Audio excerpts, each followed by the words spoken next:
Cornejo. Muy buenas tardes.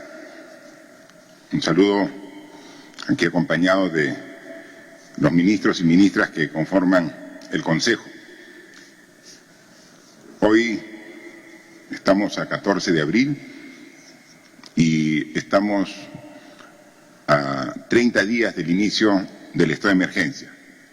Hace un mes tomamos la decisión dura, difícil, de acatar todos los peruanos una situación especial, extraordinaria, para combatir un mal que aqueja a todo el mundo. Una enfermedad que se presenta a través de un virus que es de fácil contagio y que rápidamente se ha trasladado de país a país, de continente a continente, llegando a cubrir prácticamente hoy a todo el planeta. Y el Perú tuvo la evidencia, el primer caso, el 6 de marzo.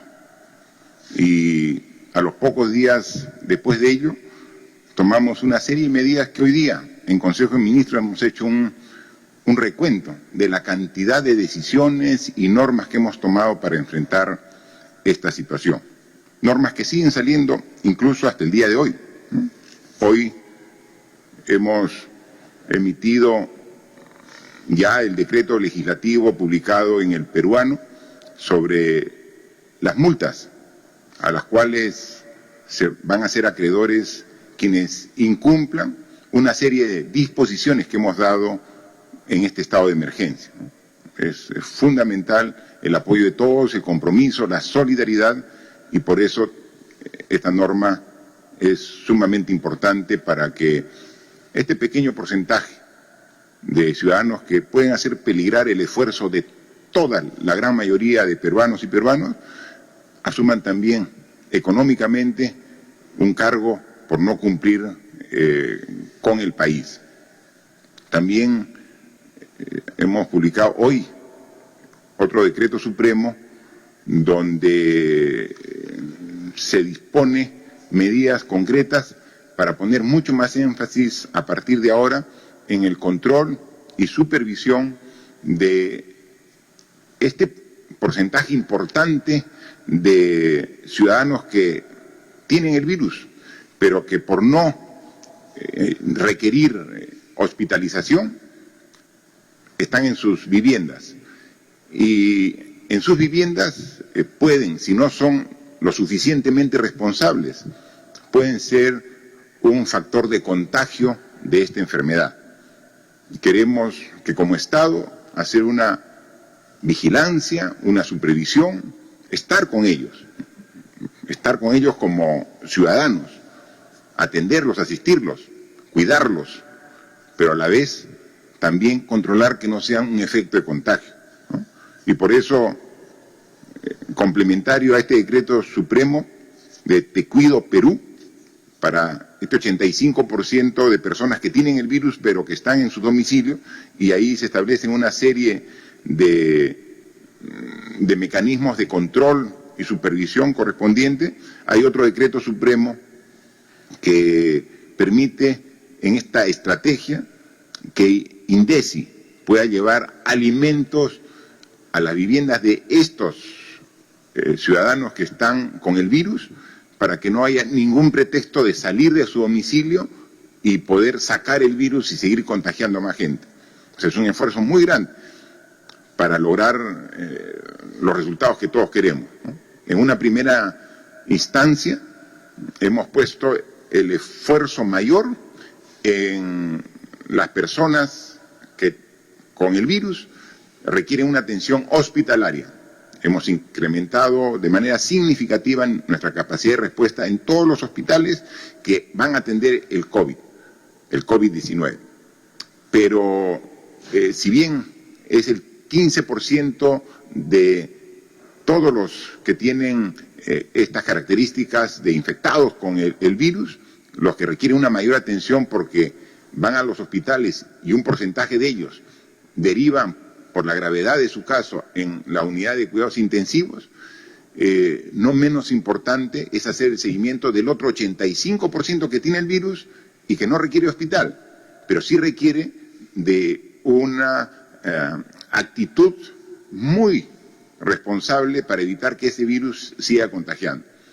Nosotros sabemos la responsabilidad que tienen estos ciudadanos, pero no está de más hacer un control, una supervisión de que eso se esté llevando a la práctica. En consecuencia, estas normas son las que están saliendo el día de hoy. Hoy también acabo de firmar un decreto supremo, el 079, donde se transfiere 21 millones de soles adicionales a la Contraloría General de la República, precisamente para que haga este control concurrente, simultáneo, al sector público, gobierno nacional, gobiernos regionales, gobiernos locales, en esta etapa de emergencia nacional. Ya le habíamos transferido 10 millones de soles, con estos 21 tiene 31 millones la Contraloría General de la República para que pueda desempeñar con la premura, la oportunidad y el profesionalismo necesario esta labor de supervisión y control simultáneo, que es sumamente importante. Hemos visto que ya hay algunas denuncias de corrupción. Es así, siempre existe gente buena, comprometida, responsable, pero también hay gente mala que trata de aprovecharse de cualquier circunstancia. Para ellos necesitamos este elemento de control necesario y que pueda, de esta forma, la Contraloría, con los recursos económicos que nos ha solicitado, hacer la función que corresponde, ¿no? Manifestarles también que el informe que tenemos del Ministerio de Salud al día de hoy, hemos superado las 100.000 pruebas en el Perú. Exactamente, las personas muestreadas son 102.216. Hace 8 días estábamos por el orden de 20.000, ahora tenemos más de 102.000 personas muestreadas, de las cuales han dado un resultado negativo al COVID-19, 91.913, y positivo, 10.303 ciudadanos, ¿no? Más o menos es el 10% del total que hemos muestreado, el 10% está como tasa que sale con carácter de positivo. Están en hospitales requiriendo atención especial 914 pacientes y en unidad de cuidados intensivos 132 que requieren de ventilación mecánica, ¿no?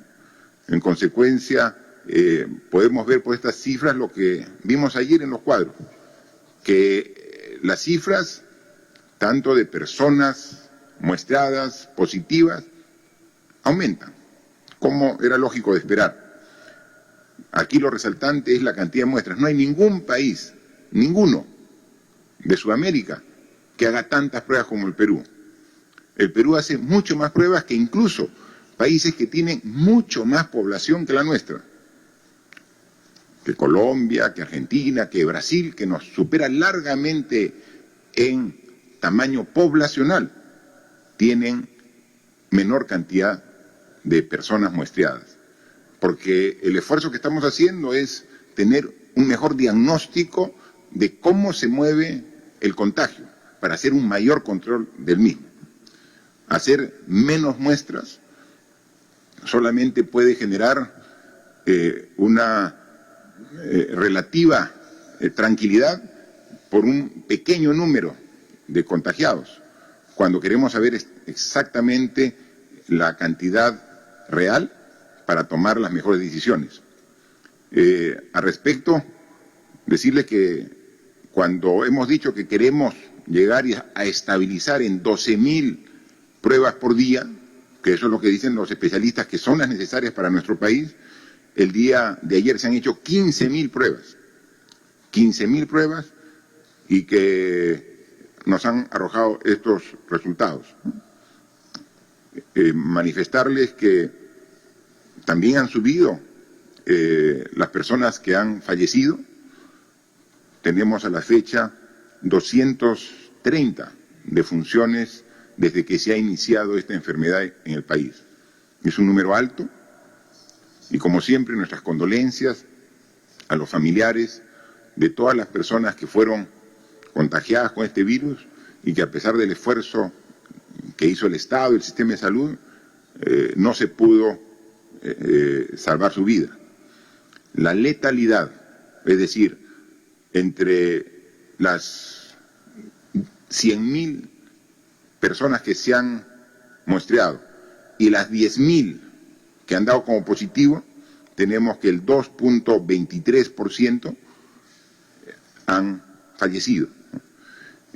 Vamos a seguir haciendo esfuerzos por tratar siempre de que esta curva de crecimiento de personas que fallecen sea la menor.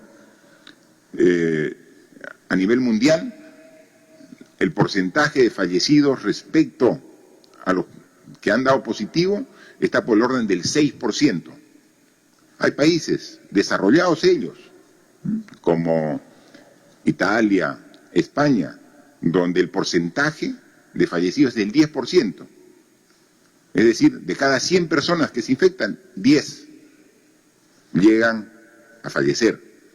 Nosotros tenemos una tasa de 2.23% y siempre el esfuerzo del sector salud y de todos es tratar de reducir. Para eso estamos haciendo tanto esfuerzo, ¿no? La vida es lo más importante. Nada más importante que la salud de todas las personas. Y el esfuerzo que estamos haciendo en este mes que estamos en estado de emergencia precisamente es para ello. Para reducir la cantidad no solamente de personas que resultan positivas, que se contagian, sino las que llegan al hospital, las que entran a cuidados intensivos y las que fatalmente terminan falleciendo. Entonces, estos son los datos que podemos dar sobre la situación actual. En este mes que hemos pasado todos los peruanos en esta experiencia tan especial, tan particular, única, ¿no? Realmente el mundo no ha vivido una situación como esta hace muchas décadas, y el Perú tampoco. Y entonces hay que hacer una evaluación, ¿no? Más o menos qué viene de aquí al futuro, dónde estamos, ¿no? Qué vamos logrando y qué esperamos lograr para salir finalmente de ello. Nosotros hacíamos un análisis aquí al interior, pero también compartíamos algunos análisis que se ha hecho en otras regiones, en otros países, que incluso que como comenzaron la enfermedad meses antes que nosotros, ya uno puede ir viendo cuál es la ruta que vamos a seguir. Y se puede identificar claramente que esta enfermedad tiene 3 etapas bien definidas. Podemos llamar etapas, podemos llamar fases, pero son 3, ¿no? Una es la que estamos viviendo, una es la que empezamos en el mes de marzo, cuando recibimos la noticia de que ya teníamos una persona en el Perú que había sido dada como positivo para el coronavirus, para el COVID-19. Ahí comenzó la primera etapa. Esta primera etapa no tiene plazos fijos establecidos, pero podemos ver que tiene un plazo aproximado de 3 meses. Esta etapa donde tenemos que hacer todos los peruanos, todos, las instituciones, los gremios, la sociedad civil, la población, la sociedad en su conjunto, hacer el esfuerzo de contener los efectos de esta enfermedad en cuanto al crecimiento de personas que se contagien. Esta primera etapa, más o menos, porque es algo dinámico que se va evaluando, tiene una duración de 3 meses, marzo, abril y mayo, ¿no? Que es la etapa de contención a la enfermedad, como también es la etapa donde ponemos todo nuestro mayor esfuerzo como país en prepararnos para atender a los que se contagien y agraven su situación. Pero también es el momento de tomar decisiones muy importantes para poder atender a las personas que, sin ser contagiadas, pero que por cumplir el estado de emergencia y las disposiciones que se dan, están viéndose afectadas. Entonces tenemos que dar una serie de medidas, tenemos que dar una serie de acciones para poder atender a todos. Esta primera etapa, como alguien lo ha dicho, es algo parecido como una hibernación, ¿no? Es decir, tenemos que todos como sociedad, como economía, mantenernos en un mínimo de funcionamiento. En esta etapa, el sistema de salud funciona al tope. O sea, todo el esfuerzo del sistema de salud trabaja intensamente para poder atender a los casos que requieren hospitalización, que se agravan, e incluso también atender simultáneamente a todas las necesidades como sistema de salud tienen adicionalmente al COVID. Porque en esta epidemia de este virus no dejan también de afectar otra cantidad importante de enfermedades que sufrimos todos los peruanos. Y entonces tenemos que atender a los pacientes COVID sin dejar de atender a todos los demás pacientes. Entonces, salud trabaja mucho más que lo que normalmente lo hacía en este estado de emergencia. Hay algunos sectores fundamentales para poder sobrevivir todo el sistema de la cadena productiva de alimentos, desde el campo, desde las fábricas, hasta los mercados, hasta las tiendas, para poder seguir abasteciendo de alimentos y que no haya desabastecimiento para la población. Eso siguen trabajando normal. Las farmacias, el sistema de bancos, el sistema financiero sigue trabajando. Pero todo lo demás prácticamente ha dejado de tener actividad. Es como una máquina que normalmente está encendida y con el motor acelerado, que se lo ha reducido al mínimo. Así estamos. Por eso se dice que es una etapa de hibernación en todas las actividades para concentrarnos en lo importante, la salud y la vida de las personas. Y para esa etapa también la economía está en hibernación. Entonces es el momento en que tenemos que hacer uso de los recursos que teníamos guardados como país, pero también como familias, como personas, porque no hay ingresos, o los ingresos son limitados, porque estamos semi-paralizados como país. Y esto va a durar incluso después que termine el estado de emergencia el 26 de abril, porque todo el mes de mayo vamos a ir comenzando actividades, pero de manera gradual y paulatina, lento, para no generar el rebote de la enfermedad. Entonces, nosotros hemos visto que hay algunas curvas que están ya tendiendo a una baja en el porcentaje de crecimiento, que esperemos que eso se ratifique hasta el 26 de abril. Y a partir del 27, ¿todo normal? No. Comenzamos ahí a liberar gradualmente actividades, ¿no?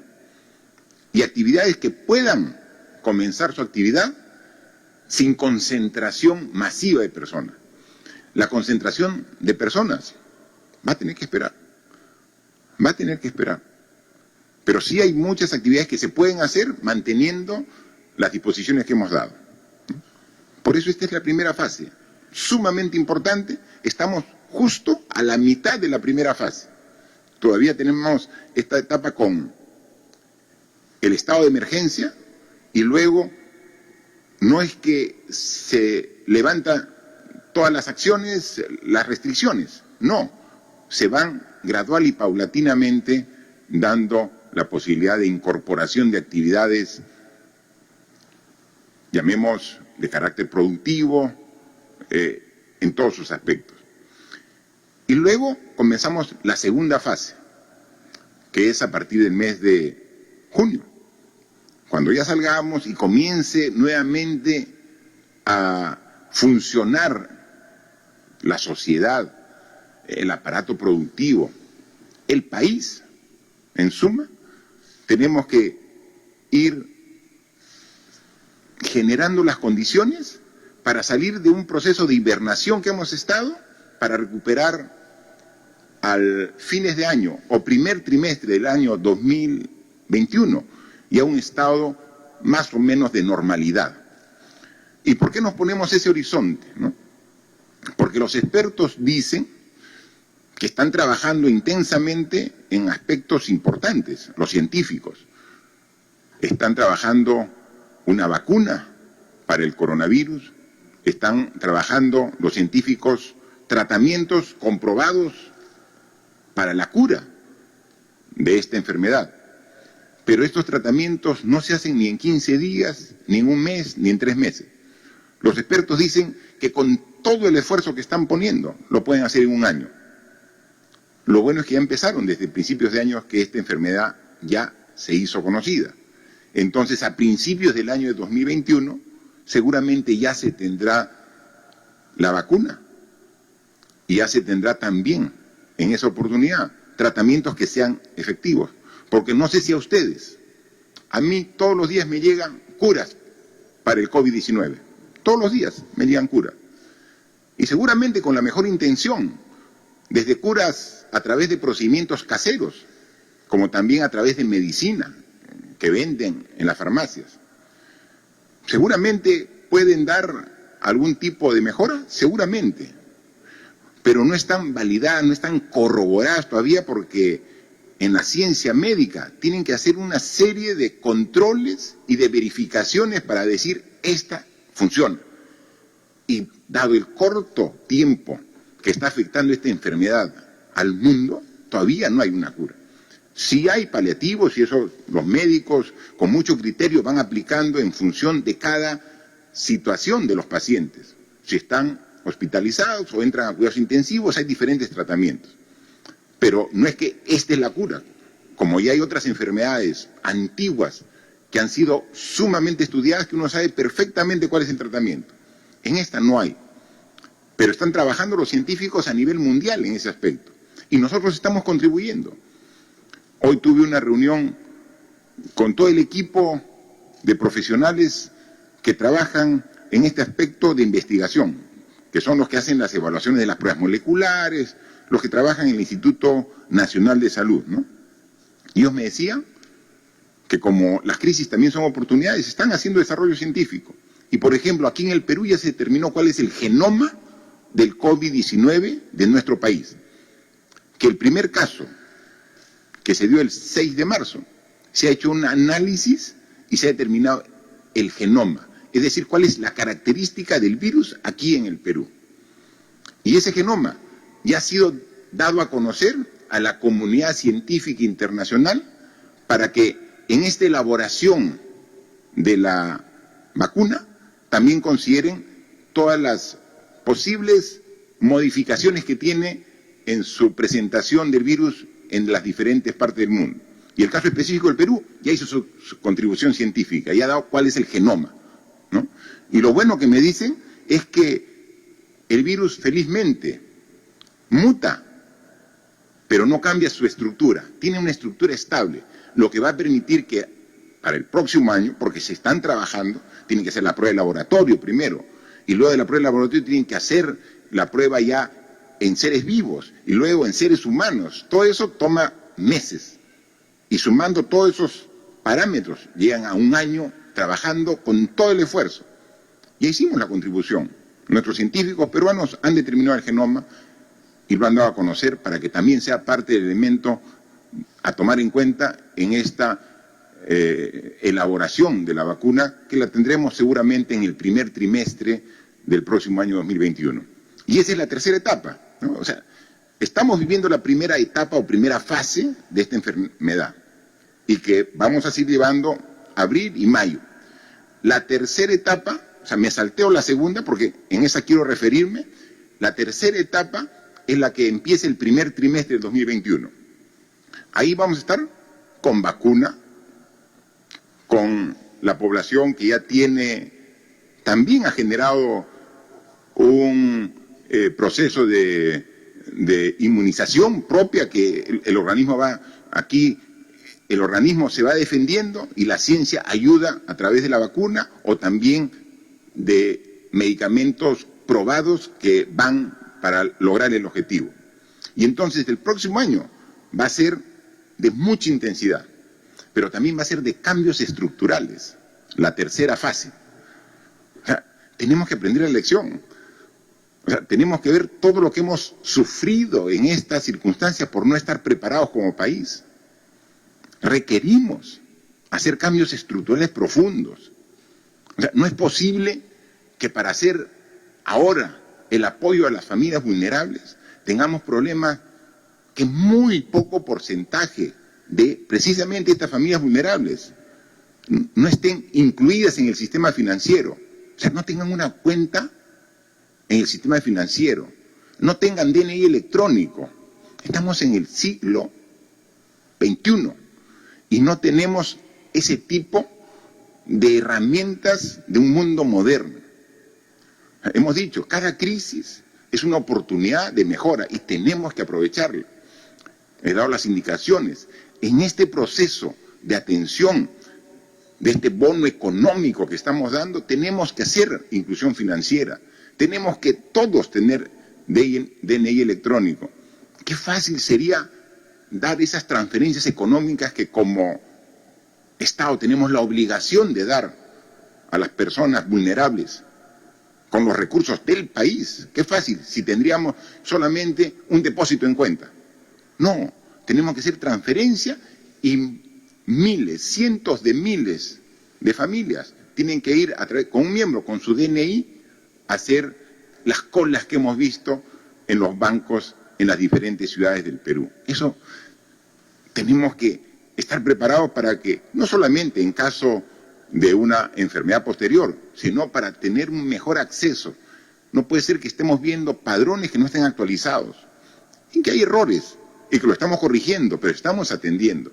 Entonces, esta tercera fase, que empieza en el primer trimestre de 2021, tiene que ser con un enfoque diferente como país, pensando en lo que realmente es necesario, la salud, la educación. Esos deben ser los pilares del Perú del bicentenario al 2021. Si alguien dudaba de ello, ahora creo que no tenga dudas. O sea, con lo que estamos sufriendo por no haber valorado lo que realmente es importante. Eso tiene que hacer. Ese es el planteamiento a partir del 2021. Y esa tercera fase nos va a encontrar con proyectos ambiciosos para hacer todas las dificultades que vamos a pasar ahora en este mes y en los siguientes, para que luego podamos hacer un rebote y salgamos fortalecidos enorme en nuestro país para lograrlo.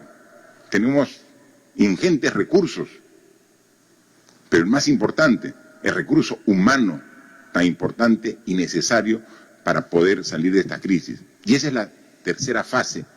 Y en esa tercera fase también no hay que dejar de tener presente que en abril del año 2021 son las elecciones generales, donde elegiremos al nuevo presidente, vicepresidentes y al nuevo Congreso de la República. Y ahí tenemos que ser claros en decir que la democracia también se tiene que fortalecer. Yo veo difícil, y hay que ver, y hay que hacer un acuerdo político, porque según el cronograma estaba previsto que en este año iba a haber elecciones, las elecciones primarias, pero ¿podría haber elecciones primarias en estas condiciones? Entonces tendría que haber qué se hace al respecto. Pero eso sí, lo digo con claridad y enfático, que las elecciones generales se tienen que llevar a cabo en abril del año 2021, porque el problema ya estará superado en ese momento y sí será posible llevar elecciones. Y obviamente ratifico que no seré candidato, porque yo cumplo no solamente lo que está establecido en la ley, sino cumplo también mi palabra siempre. Por eso es que todas las decisiones que tomo como presidente y como gobierno nunca son pensando en qué ventaja podría tener una futura elección, que no voy a participar, pero que sí voy a apoyar para que sean unas elecciones limpias, donde los peruanos elijan al presidente que realmente requiere nuestro país. Pero eso es parte de la tercera fase. O sea, nos va a encontrar con una economía que tengan la seguridad, vamos a crecer a partir de este año. Este año es el año difícil de todo el mundo y que nos exige esfuerzo realmente grande que debemos tener todos los peruanos. Tenemos que sacar energías de donde no hay. Más de uno me dice, el presidente a veces se lo ve cansado. Seguramente. Trabajamos intensamente, dando todo nuestro esfuerzo. Y vamos a seguir en esa línea. Pero sí, a veces podemos sentirnos cansados, pero nos recargamos inmediatamente y renovamos nuestro compromiso y nuestra vitalidad, porque aquí todos tenemos que dar hasta lo más profundo que tenemos. Entonces, esa tercera fase ya la venimos preparando, tenemos los proyectos grandes, importantes, tiene que haber un cambio de enfoque, tiene que haber un cambio estructural, tenemos que, por ejemplo, estar preparados para una mejor educación, y esta necesidad ahora, fruto de la obligación de las circunstancias de tener que hacer educación remota con muchas dificultades, fruto precisamente de la necesidad. Vamos a aprovecharla de la mejor manera y va a ver que la educación va a dar un salto cualitativo, porque vamos a hacer uso de todas las herramientas del Internet, que no llega a toda la población estudiantil ahora, pero esa es nuestra meta para el próximo año. Entonces este año va a haber con deficiencias, y las cubrimos, las suplimos las deficiencias en educación, con los medios de comunicación, con la televisión, con la radio. Comenzamos con 200, 300 radios, ahora hay más de 1000 radios que están apoyando a la educación. Se dan cuenta que cuando hay reales necesidades, sacamos recursos de donde sea para poder atender ellas. Entonces, estamos en la primera fase. Está claro que a partir del primer trimestre de 2021 viene una fase que nos proyecta ya al bicentenario como un país fortalecido, aprendiendo de su experiencia para ser un mejor país. Y solamente vamos a ser mejores países en la medida que seamos mejores ciudadanos. Entonces, ¿de qué nos hemos dado cuenta en esta oportunidad?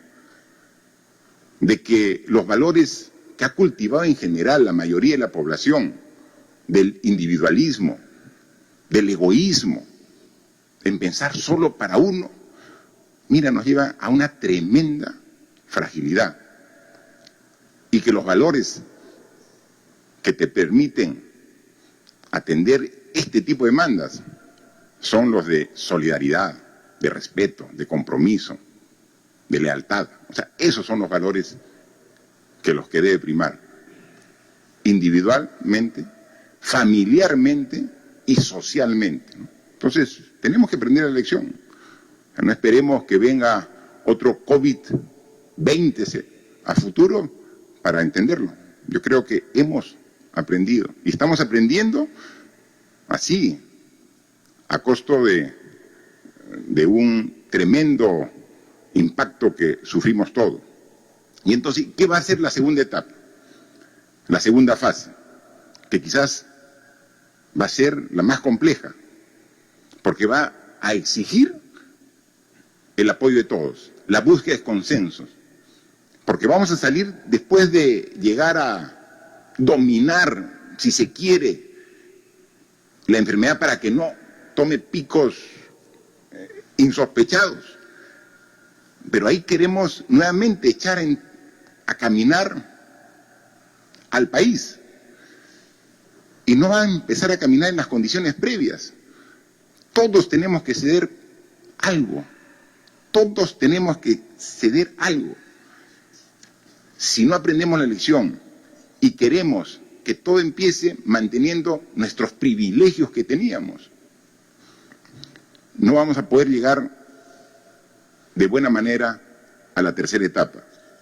Necesitamos diálogo, conversación entre todos, diálogo político, diálogo económico, diálogo empresarial laboral. Todos tenemos que dialogar, tenemos que sacar nuestro mayor esfuerzo de diálogo, de entendimiento, porque es una etapa difícil, para poquito a poquito comenzar a echar andar este gran país que tenemos.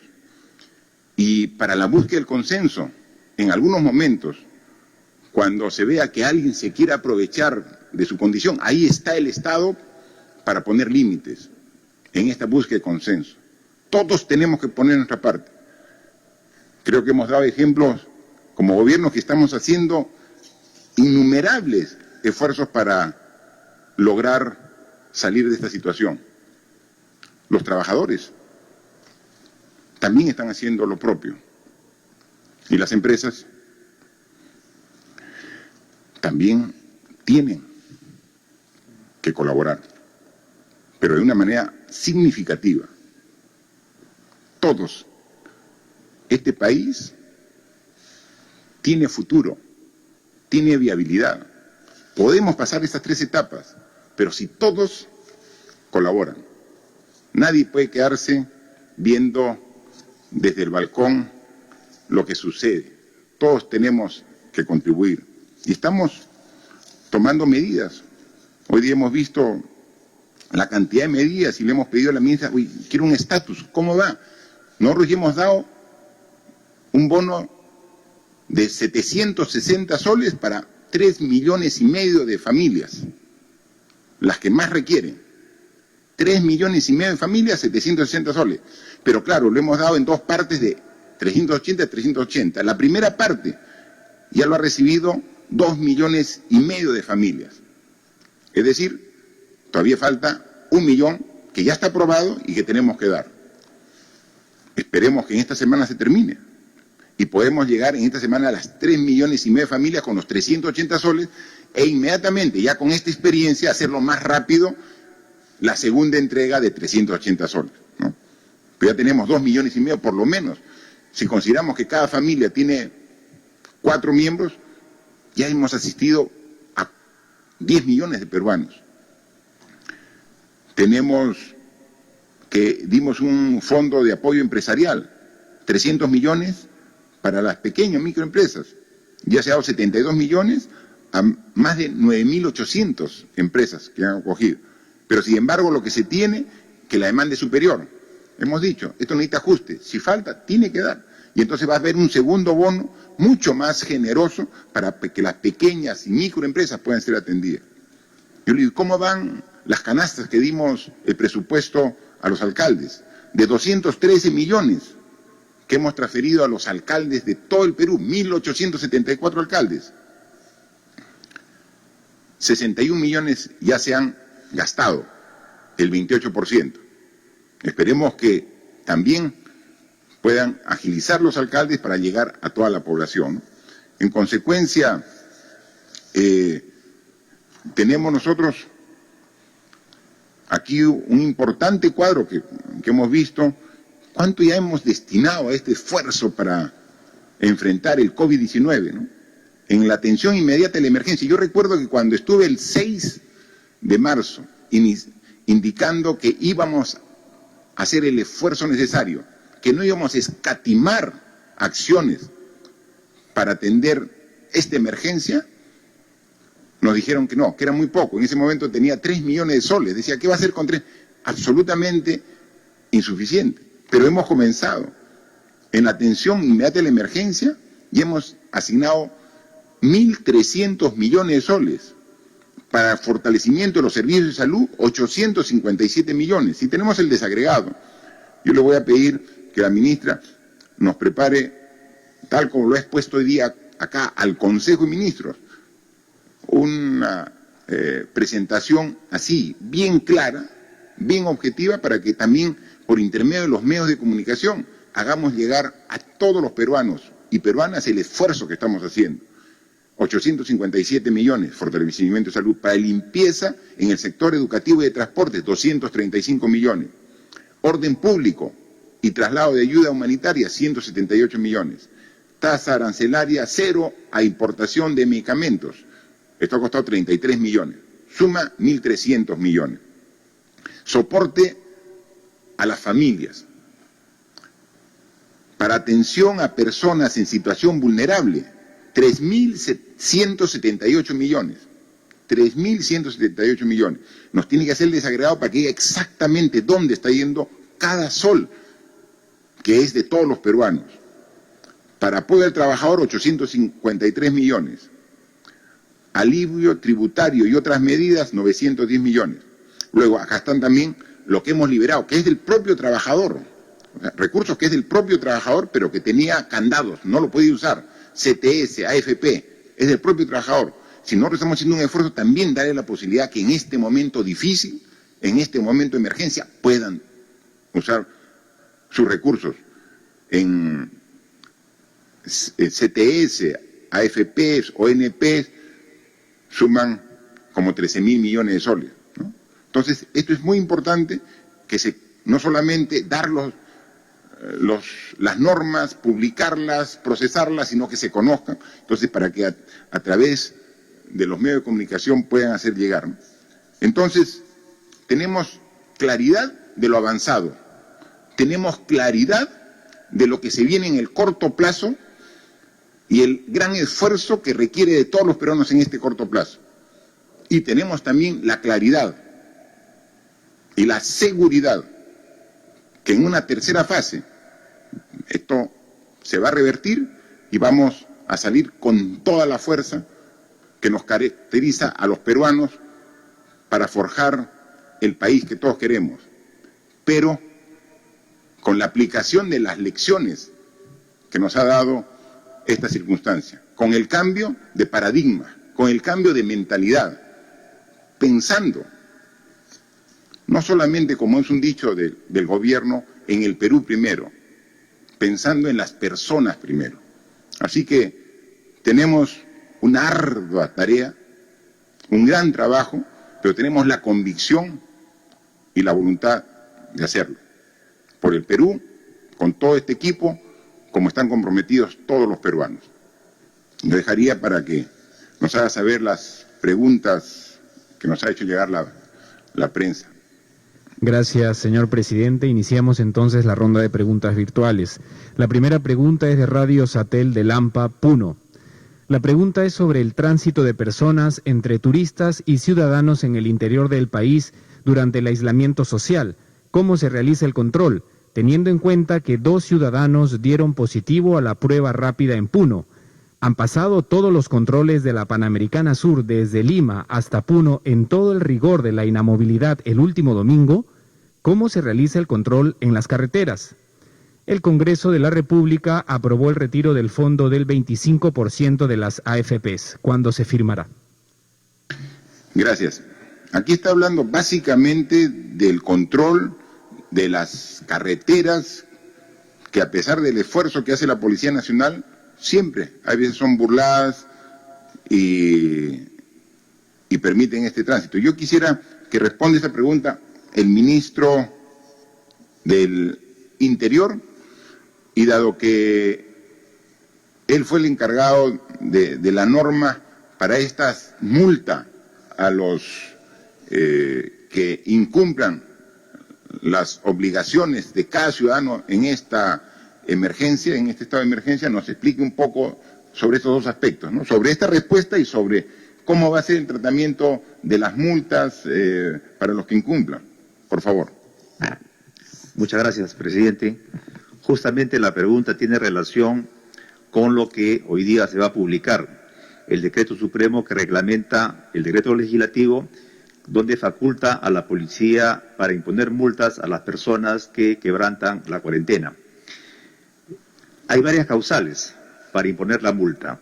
Una de ellas es circular en la vía pública sin estar autorizado y desempeñar actividades que tienen relación con la cuarentena misma. Otra causal es circular en la vía pública sin el uso de mascarillas. Circular en la vía pública 1, 2 o 3 o 4 personas. Solo se autoriza a una persona del grupo familiar para que pueda hacer compras de víveres o medicinas. Violar la cuarentena o la inmovilización social obligatoria Y los domingos, como es todo el día, también estas personas están incursas en esa violación, si así lo hacen. También se está sancionando con multa a las personas que asisten a mercados y supermercados sin guardar el distanciamiento social de 1 metro. Y correspondiendo a la pregunta, los controles se hacen en los retenes que tiene la policía y la Fuerza Armada, que están distribuidas en todo el territorio nacional. La policía interviene en un vehículo y solo están autorizados los vehículos que transportan cargas y mercancías. Está prohibido el transporte interprovincial de pasajeros. En este caso, nosotros hasta el momento, como Policía y Fuerza Armada, estamos interviniendo el día ayer nada más 1.400 vehículos a nivel nacional. Y esta es una advertencia para los infractores, para el chofer y las personas que son transportadas como carga. Están violando una disposición del gobierno y una cuarentena. Se van a hacer pasibles de sanción económica, una multa que oscila entre el 2 y el 10% de la UIT, de tal forma de que esa multa debe pagarse en el plazo de 5 días hábiles. Si no lo hacen, se va a aplicar el mismo procedimiento que se tiene cuando se impone una papeleta por infringir las normas de tránsito. Pero adicionalmente, estas personas, por el DNI, van a ser prohibidas de hacer transacciones bancarias, inscripción en los registros públicos o trámites en la notaría, de tal forma que si no pagan y son omisos al pago, van a tener una especie de sanción civil efectiva. Por esta razón, presidente, están notificados todos los ciudadanos y ciudadanas del Perú que infringen la cuarentena en forma aleve, de tal forma de que si bien hay una sanción penal que está contemplada en el Código Penal, porque están violando una disposición sanitaria del gobierno para evitar la propagación de la epidemia, adicionalmente hay una sanción económica que va a ser efectiva de inmediato. Eso es lo que puedo afirmar. Gracias, ministro. Aprovechando esta pregunta, hay que también reconocer de que hay un número importante de ciudadanos que han pasado este estado de emergencia que ya tiene 30 días fuera de su lugar de origen, que por motivos laborales, por motivos familiares, por motivos de educación, estaban fuera de su ciudad, fuera de su provincia, fuera de su región, cuando se dio hace 30 días el estado de emergencia. Y entonces han esperado con mucha paciencia este tiempo, lo cual reconocemos, pero también tienen necesidades de retornar a su hogar, a su ciudad. Ahí necesitamos un trabajo conjunto entre el Poder Ejecutivo, entre nosotros, pero también necesitamos de todas maneras a la autoridad regional, a la autoridad local, al alcalde, al gobernador. Tenemos que ver un mecanismo para poder llevarlos cumpliendo la seguridad que establece el Ministerio de Salud. Hay que ver un sistema para poder hacer una evaluación de las personas que tienen necesidad de retornar a sus lugares de origen, para que obviamente evitar lo que queremos con estas medidas, de que el contagio se aumente, que el virus se traslade. Entonces hay que buscar la forma, pero necesitamos ese compromiso y esa participación de la autoridad regional y local. Hay un caso específico actualmente en la carretera central, que hay que atenderlo, y hay que ver una salida adecuada, pensando la parte humana, pensando la parte de salud, pensando el bien de ellos, pero también el bien de todos. Conversando y buscando las soluciones, siempre vamos a encontrar el consenso necesario. Así que hay que ver eso, pero desde aquí invoco y hago un llamado a las autoridades regionales y locales para los casos que se han dado y que ya están expuestos, podamos atenderlo en los próximos días. La siguiente pregunta es de Radio Exitosa. La pregunta es: ¿en las medidas económicas se ha pensado en suspender el pago o condonar las deudas tributarias de empresas y personas naturales? ¿Se ha pensado en alguna medida a favor de las familias que pagan alquileres y que podrían ser desalojados por no tener dinero para cumplir con el pago mensual? Por favor, ministra de Economía, si puede responder esa pregunta. Gracias, presidente. Nosotros en la parte tributaria ya hemos dado una serie de medidas y hemos solicitado además facultades delegadas para poder normar otras medidas. Respecto a las medidas que ya hemos tomado, que tiene que ver con la prórroga de la declaración anual del impuesto a la renta, impuesto a las transacciones financieras para personas naturales y para empresas con ingresos hasta 21 millones, así como la prórroga de la declaración mensual de impuestos de febrero, marzo y abril. La cuantificación de estas medidas es 9.854 millones. A esto se le suma la liberación anticipada de detracciones por 726 millones y la devolución automática de los impuestos retenidos en exceso a las personas naturales en el 2019 por 110 millones. Esas son las medidas que ya hemos tomado, pero hemos pedido facultades delegadas y las medidas que vamos a proponer tienen que ver con la suspensión y o reducción de los plazos a cuenta del impuesto a la renta de empresas afectadas, el fraccionamiento de la deuda tributaria con tasas de interés muy bajas, la devolución del IGB de la adquisición de bienes de capital para que incluso abarcaría las empresas medianas, y además vamos a prever ampliar el periodo de arrastre de pérdidas en el impuesto a la renta para las pérdidas que tengan las empresas en el 2020. A estas medidas transversales se suman medidas sectoriales que estamos evaluando, sectores como el turismo o las industrias artísticas que se están viendo afectadas, y ahí se están evaluando algunas medidas tributarias específicas para su periodo de reconstrucción. Sobre el tema de los alquileres, acá es un tema que tenemos que abordar con pinzas. ¿Por qué? Porque primero tienen que ver con contratos entre privados, por eso es que el Estado tiene que ser bastante prudente, pero el segundo tema es que también hay un tema de cadena de pagos. Los gastos que alguien hace en sus alquiler son ingresos de otras familias.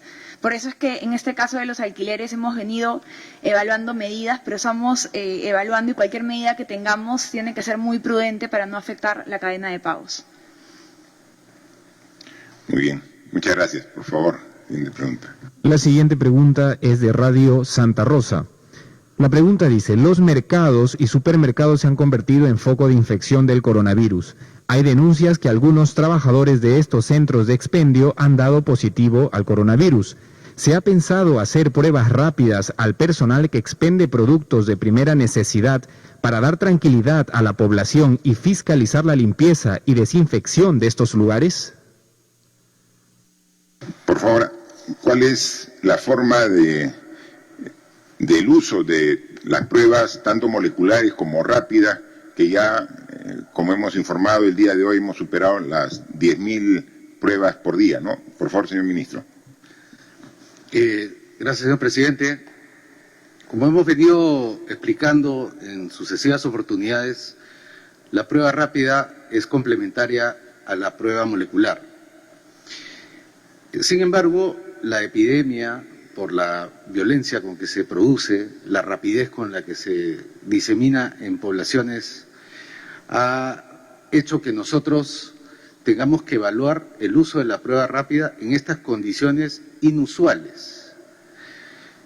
Como lo han hecho otros países, el Instituto Nacional de Salud acaba de terminar un estudio para ver la eficacia del uso comparado de prueba rápida y prueba molecular en estas condiciones, que no son iguales a las condiciones regulares de atención en hospitales o centros de salud en tiempos, entre comillas, de paz.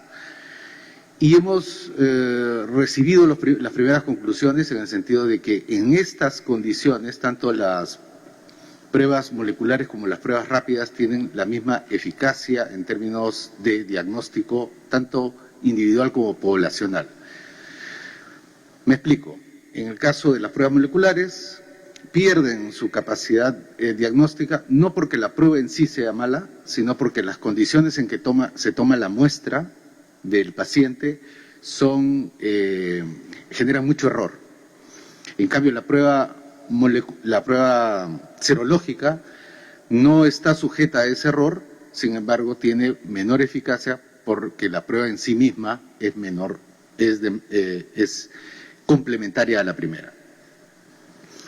Ese estudio se está presentando el día de hoy en una reunión de ministros de salud de las Américas con la finalidad de poder presentar evidencias que sirvan para cambiar las guías de la Organización Mundial de la Salud, que como ya ustedes saben, venía recomendando las pruebas rápidas como un complemento. Nosotros proponemos en el Perú que la prueba rápida en condiciones de epidemia no sea considerada complementaria, sino equivalente a la prueba molecular. Para ir a la parte específica del uso en condiciones de mercado o de expendio de alimentos u otros, también se está haciendo pruebas piloto. Tenemos que adecuar nuestras normas a las nuevas condiciones de vida que estamos teniendo y que vamos a tener por mucho tiempo. Entonces los protocolos de salud y seguridad en el trabajo tienen que ser modificados. ¿Cómo se modifican? Con las evidencias, con la práctica, y actualmente lo estamos haciendo en algunos expendios para poder regularlo en el futuro. Claro, no vamos a esperar mucho tiempo para que estas se pongan en marcha y ya tenemos los resultados iniciales. Gracias, ministro, por favor.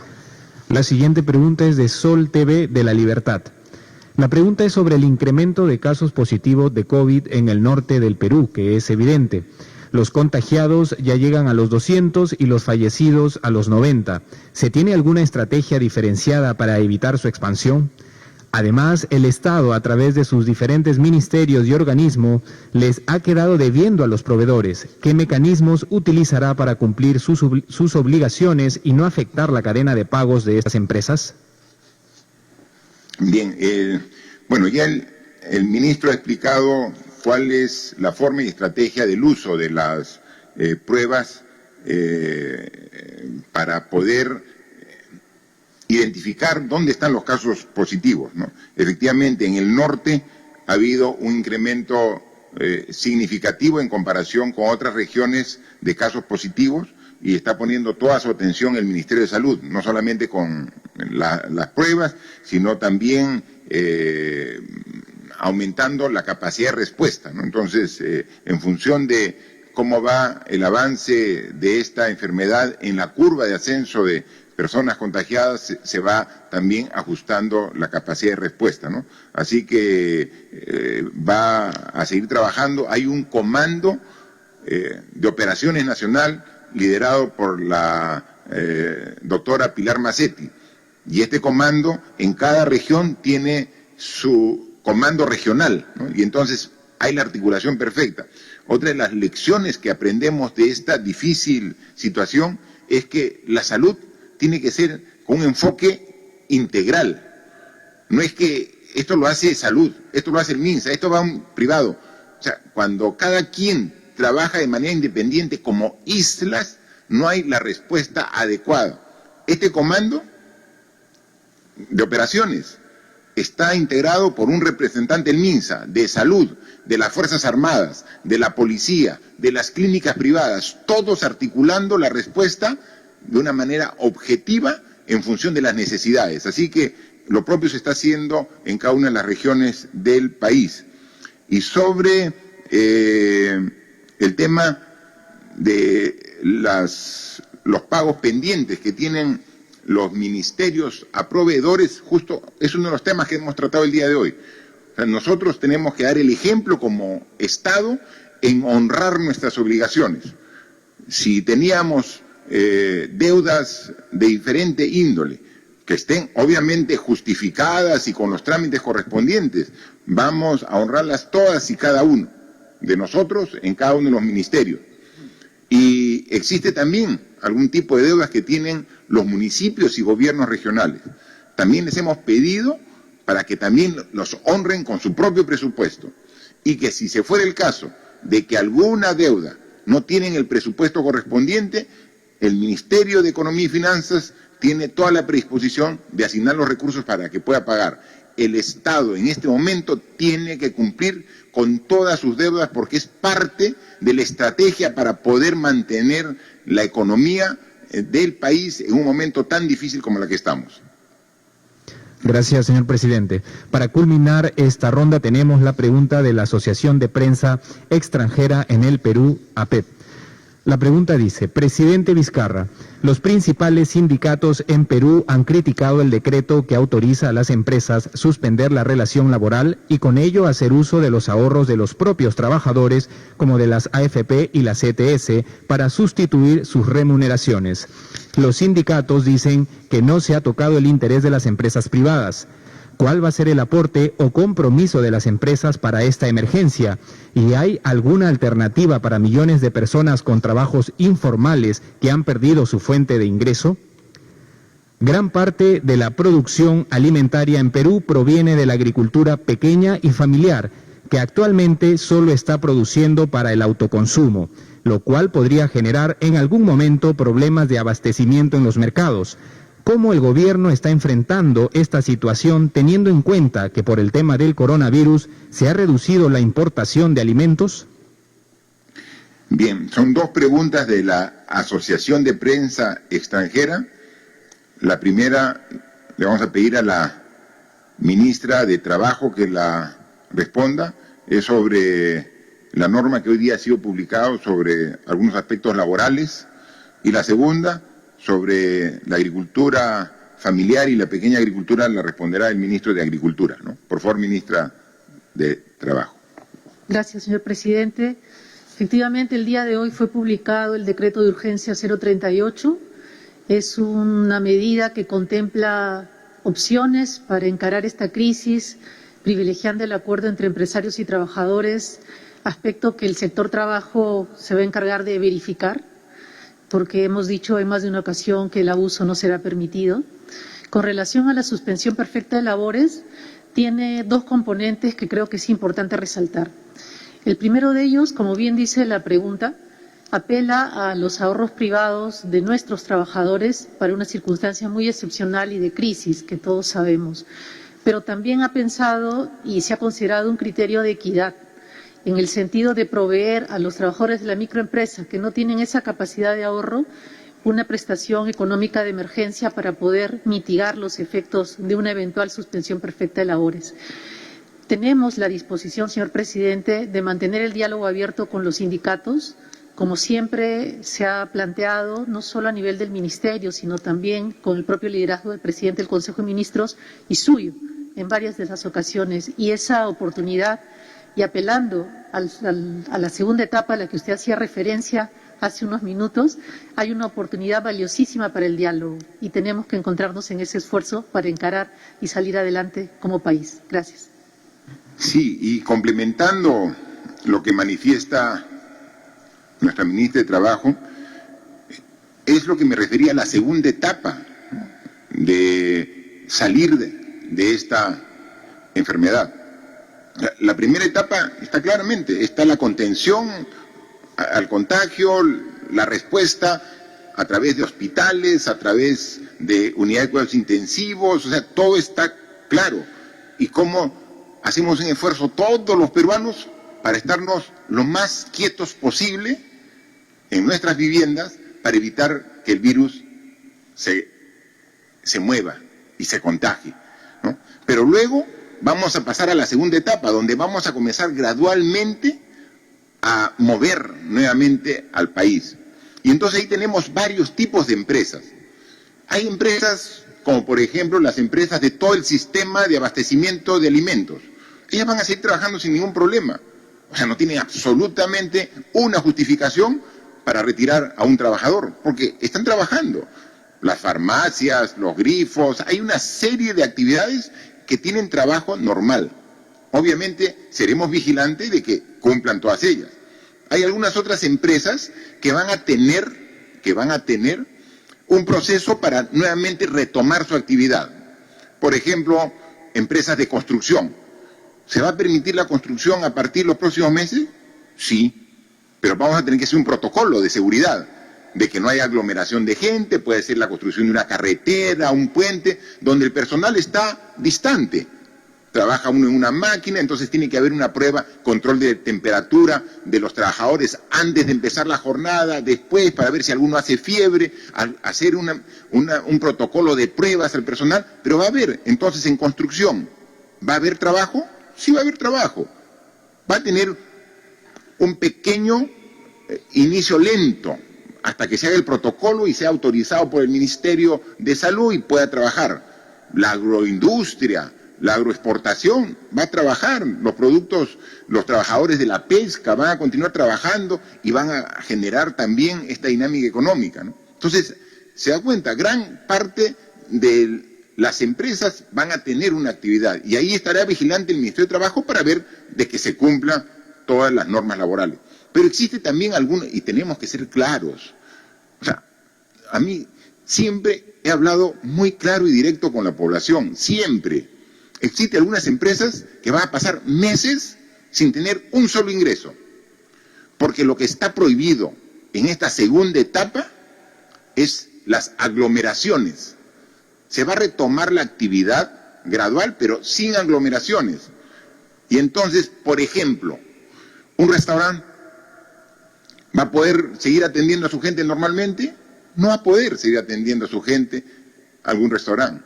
O un cine, donde se concentran en reducidos espacios una cantidad grande de personas. Si logra eso, alguien está infectado, infecta a media sala, por su proximidad y por lo cerrado, por la falta de ventilación que tienen precisamente ese tipo de ambientes. Entonces, ese tipo de actividades van a tener que esperar un tiempo. Es lo que obliga la situación actual. Y entonces, esas empresas, ¿qué pueden hacer mientras tanto? Lo que harían es, las cerramos y los trabajadores nos desentendemos. Queremos evitar eso. O sea, queremos decir, oye, no, momentito. Aquí el Estado tiene que atender a esos trabajadores, por lo menos con lo mínimo indispensable, con una canasta básica familiar que son los 760 soles. O sea, queremos, entonces es una salida pensando en el trabajador en los casos específicos donde se compruebe que no se puede realizar una actividad, porque la misma situación lo impide. O sea, aquí lo que estamos pensando es en el trabajador, en él estamos pensando. Y esa es la propuesta que hacemos. Aquí cada vez que hemos tenido que poner en la balanza el bien de las personas, con algunos casos particulares, con el bien de la empresa, siempre hemos escogido el bien de las personas. Recuerden ustedes que en este gobierno nosotros no hemos promovido la ley de alimentación saludable, que tenía una resistencia grande de las empresas que producían alimentos porque no querían que pongamos los octógonos para orientar, educar a la población, y dijimos no, pensamos en las personas y la empresa se tiene que adecuar por la salud de las personas. Nosotros no hemos promovido y sacado la ley de medicamentos genéricos, cuando en las farmacias venden los medicamentos de marca a precios 10 o 20 veces superior. Sí, eso le puede afectar a la empresa, sí pues, pero pensamos en la población. Nosotros no hemos como gobierno promovido y dado la ley antimonopolios, la que regula las fusiones, para que no haya dominio de mercado de un solo grupo económico y que después no haya competencia. ¿Cuánto tiempo han estado esas normas y no se promulgaban? Y nosotros las hemos hecho pensando en la población, y también cada una de las normas las hacemos pensando en la población, pero tenemos que reconocer, y en eso yo pido madurez a todos, tenemos que reconocer el difícil momento que vamos a tener en esta segunda etapa, cuando podamos establecer parámetros de contagio y de respuesta y queramos nuevamente comenzar, a trabajar, tenemos que buscar consensos, negociación en el buen término de la palabra, juntarnos todos y pensar en el Perú. Y si algo tengo que ceder como trabajador, tendré que ceder, pero también cómo cedes como empresa, cómo cedemos como instituciones. Eso es lo que requerimos. Eso es lo importante de lo que nos va a tomar hasta el fin de año, que sí vamos a comenzar a caminar gradual y progresivamente, pero tenemos que buscar ese consenso que es fundamental. Y nosotros estaremos como Estado vigilantes que en este proceso de diálogo, de búsqueda de consensos, no se cometan abusos, porque nosotros tenemos claro qué cosa debemos lograr. El bienestar dentro de las limitaciones y las dificultades de todos los peruanos. Por favor, el ministro de Agricultura para la segunda respuesta. Buenas tardes, señor presidente. Al respecto, con relación a la pregunta, podemos mencionar que durante la cuarentena o aislamiento social se han dispuesto medidas para facilitar que nuestros productores de manera permanente puedan abastecer a los principales mercados, tanto mayoristas, minoristas y en general. Siempre en la coordinación permanente con la organización de usuarios, junta de usuarios en este caso, los gremios, el acompañamiento de los gobiernos regionales, los alcaldes, la Policía Nacional, así también como las Fuerzas Armadas. Asimismo, se ha podido elaborar protocolos que permitan mitigar o reducir los riesgos de contagio que han sido trabajados también de manera conjunta. Algo importante que bien lo menciona es en el sentido de que necesitamos justamente establecer medidas de reactivación. Ya usted lo dijo, presidente, con relación al bono agrario. Hablamos también de la ejecución de obras a través de núcleos ejecutores, actividades. Estamos trabajando ya créditos con tasas altamente flexibles, abonos, fertilizantes. Algo importante que se ha trabajado también es la suspensión del pago de la retribución económica por 6 meses a aquellos agricultores que tienen menos de 5 hectáreas. Estamos trabajando mucho en lo que son mercados itinerantes, entre otras medidas. Estas acciones permitirán prever la instalación de una nueva campaña, que es a la que se refiere. El tema del desabastecimiento no podría darse porque todas estas medidas que estamos justamente ya trabajando van a permitir instalar una nueva campaña y garantizar el abastecimiento. Otro tema importante, como usted bien lo menciona, presidente, es que frente a estos eventos, que son críticos, bastante delicados, también generan oportunidades. Y en este caso estamos aprovechando para que las organizaciones de usuarios se conviertan también en núcleos ejecutores o polos de desarrollo rural. Eso va a permitir tener una mejor articulación y un mejor desempeño cuando al sector se refiere, presidente. En cuanto a la pregunta, en tema de las importaciones, estas no han sido suspendidas, se mantienen tal igual. El último reporte que tenemos es estas importaciones. Si nos vamos al tema de los perecibles, siguen ingresando, no ha habido impedimento alguno. De acuerdo a la norma, se permite el tránsito de mercancías e insumos. Y en ese sentido, no habría dificultad alguna en cuanto al abastecimiento, tal como señala esta pregunta.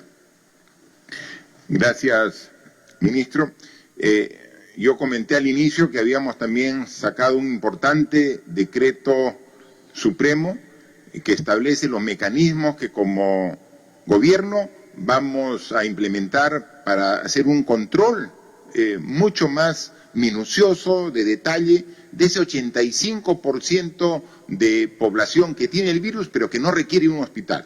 Y eso va a ser un equipo que lidera el Ministerio de Defensa, obviamente multisectorial, pero tiene que haber un responsable. En consecuencia, yo le pido al ministro de Defensa que nos amplíe al respecto los detalles de este trabajo y gran responsabilidad. Gracias, señor presidente. Compatriota, buenas tardes. Si bien es cierto, las medidas que hemos adoptado como gobierno y ha sido acatada por la gran mayoría de los peruanos de la inmovilización domiciliaria, y esto ha permitido tener controlado la cantidad de infectados y no que aumente en forma exponencialmente, hay otro escenario, como lo ha manifestado el señor presidente de la República, y él ya dio disposiciones la semana pasada y en consenso acá en el Consejo de Ministros se ha tomado la decisión de aplicar medidas mucho más específicas para el control de lo siguiente. Hay un escenario que son los que son infectados y que tienen síntomas leves. Estos, la mayor parte, está siendo atendido en la Villa Panamericana, pero sin embargo hay otros que tienen las condiciones de estar en su casa y está en su casa. Los familiares que están atendiéndolo muy probablemente se contagien y sean muchos de ellos asintomáticos.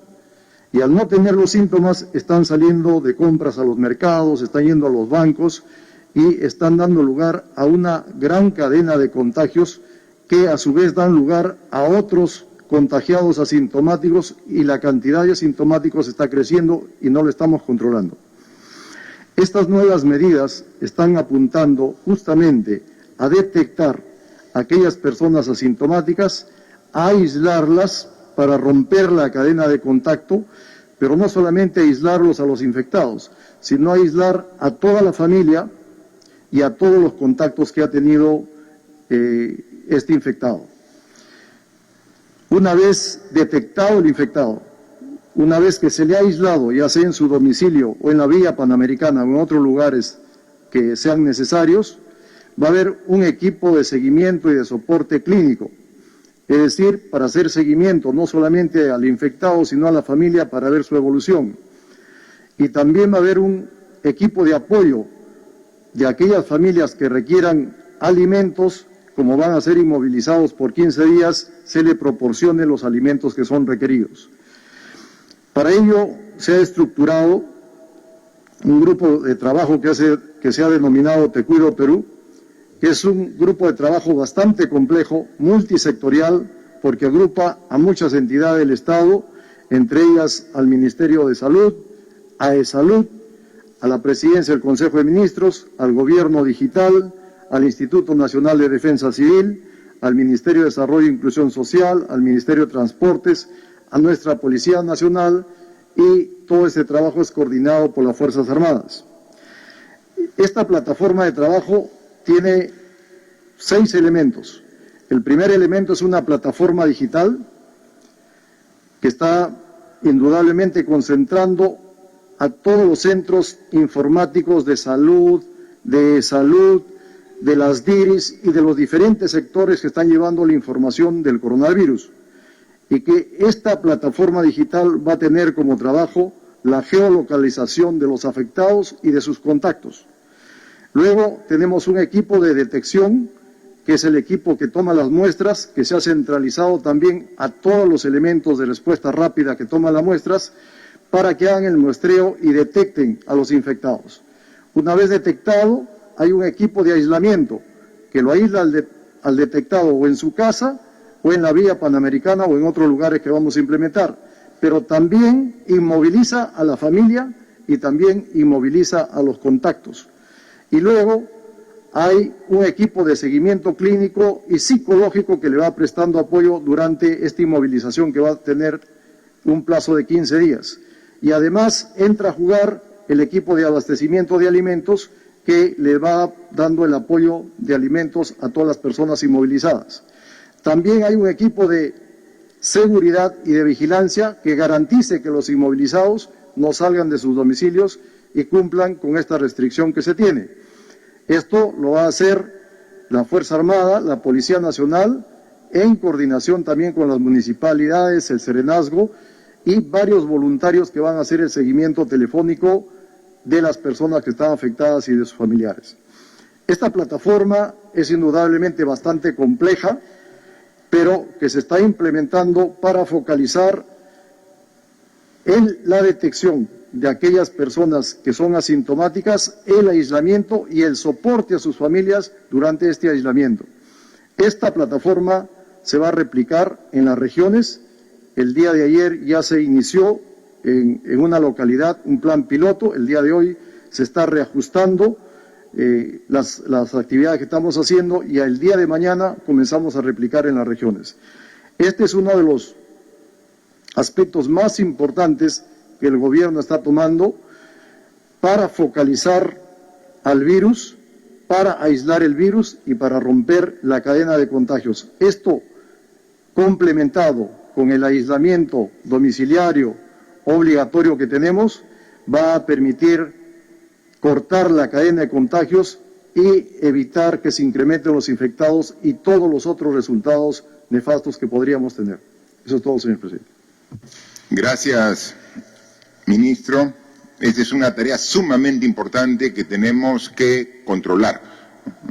Así como ese 15% que va al hospital merece una atención especial y hay todo un equipo ya multisectorial, salud con todas las instituciones que dependen de este sector, viendo este 15%, a este 85%, hay otro equipo que también va a estar con ellos hasta lograr que se controle este contagio permanente, ¿no? Y entonces es lo que buscamos. Si nosotros con el orden, con una estrategia adecuada, hacemos el esfuerzo, pero adicionalmente tenemos cada vez más una mejor respuesta de la población a través de su actitud responsable. Pero hay que ayudarlos también, porque a veces puede tener la mejor voluntad el poblador, el ciudadano, ¿no? Pero si hay un mercado todo desordenado, por más voluntad, entonces ahí tenemos que articular mejor con el alcalde de la jurisdicción donde está ese mercado para ordenarlo, para ver, este es el ingreso, por acá es la salida. Entonces hay medidas que podemos mejorar. Entonces, porque si le decimos al ciudadano, respeta la distancia de 1 metro, no te aglomeres, pero no le damos las condiciones. Si tenemos, por ejemplo, pasadizos estrechos, entonces, ¿dónde va a mantener el respaldo? Entonces, tenemos que hacer esas modificaciones. Entonces, esto es una responsabilidad municipal, pero hagámoslo juntos. O sea, no, en nada podemos lavarnos las manos. Lavarse las manos solamente para cuidarse del coronavirus, con bastante agua y con jabón, pero para la responsabilidad, asumir responsabilidades. Le hemos dicho al ministro de Agricultura que converse con los alcaldes para mejorar los mercados. Sí, pues, es un problema no de ahora, quizás de siempre.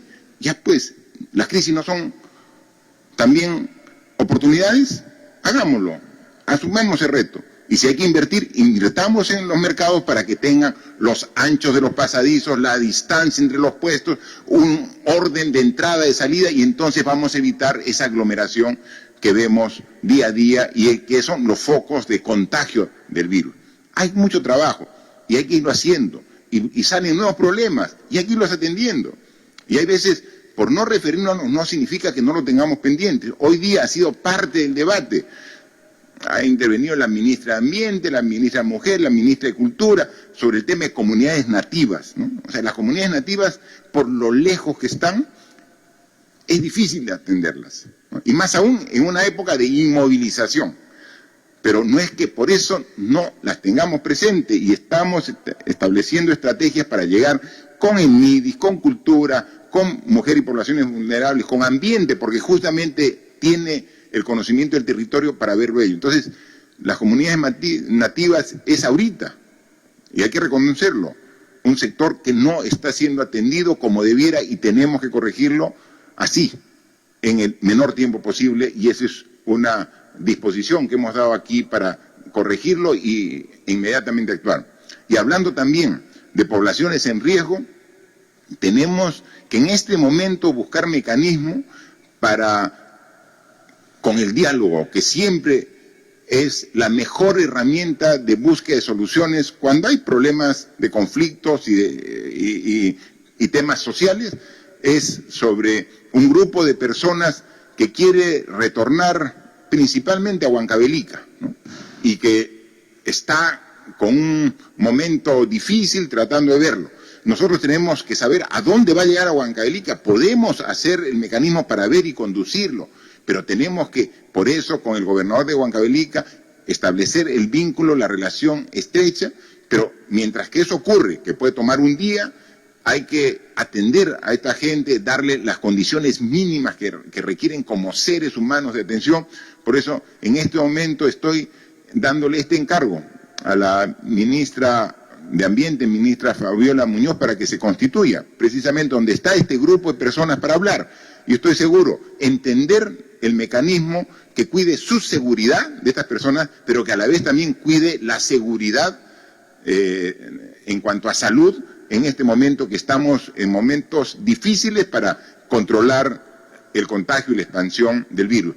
Siempre hay formas de llegar a soluciones que sean en beneficio de todos a través del diálogo, a través de la búsqueda del consenso. Por eso, en representación del gobierno para que coordine con las autoridades de Huancavelica, pero principalmente con esta población. La ministra se va a constituir para estar allá en algunos minutos.